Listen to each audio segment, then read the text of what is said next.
গঙ্গাসাগরে ভিনরাজে পুণ্যার্থীর মৃত পুণ্যার্থী আসামের শোনিতপুরের বাসিন্দা। মঙ্গলবার ৩ নম্বর স্নানঘাটে অসুস্থ হয়ে মৃত্যু। হ্যাম রেডিওর সাহায্যে পরিবারের খোঁজ। আপনারা দেখতে পাচ্ছেন, একদিকে মকর সংক্রান্তিকে কেন্দ্র করে পুণ্য স্নান চলছে গঙ্গাসাগরে, সেখানে ভিন রাজ্যের পুণ্যার্থীর মৃত পুণ্যার্থী আসামের শোনিতপুরের বাসিন্দা এবং হ্যাম রেডিওর সাহায্যে পরিবারের খোঁজ। স্নানঘাটে অসুস্থ হয়ে তার মৃত্যু হয়েছে এমনটাই জানা যাচ্ছে।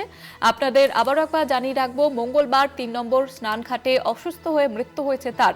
একদিকে আজকে মকর স্নান চলছে, অন্যদিকে গত মঙ্গলবারই স্নানঘাটে অসুস্থ হয়ে মৃত্যু হয়েছে এক পুণ্যার্থীর। গঙ্গাসাগরে ভিন রাজ্যের পুণ্যার্থীর মৃত পুণ্যার্থী আসামের শোনিতপুরের বাসিন্দা। মঙ্গলবার ৩ নম্বর স্নানঘাটে তিনি অসুস্থ হয়ে পড়েন এবং তারপরে তার মৃত্যু হয়। হ্যাম রেডিওর সাহায্যে পরিবারের খোঁজ। মকর সংক্রান্তিকে কেন্দ্র করে পুণ্য স্নান চলছে গঙ্গাসাগর মেলায়। গতকালই অন্যদিকে স্নানঘাটে অসুস্থ হয়ে মৃত্যু হয়েছে ভিন রাজ্যের এক পুণ্যার্থীর। অবশেষে হ্যাম রেডিওর সাহায্যে পরিবারের খোঁজ। প্রতিনিধি মানস প্রধান রয়েছেন আমাদের সঙ্গে টেলিফোন লাইনে। মানস, কি জানতে পারছো প্রশাসন সূত্রে?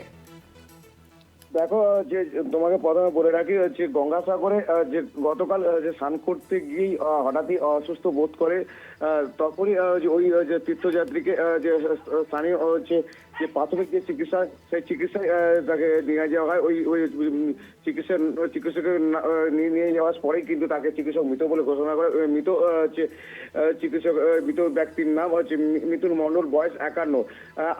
আসামে সেই ব্যক্তি কিন্তু তার পরিবারের সঙ্গে আসেন। তারপরেই তাকে চিকিৎসা করার পরেই তার মৃত্যু হয়। তবে গোটা ঘটনায় কান্নায় ভেঙে পড়েছে মৃতের পরিবারের সদস্যরা। ধন্যবাদ জানাবো মানুষ।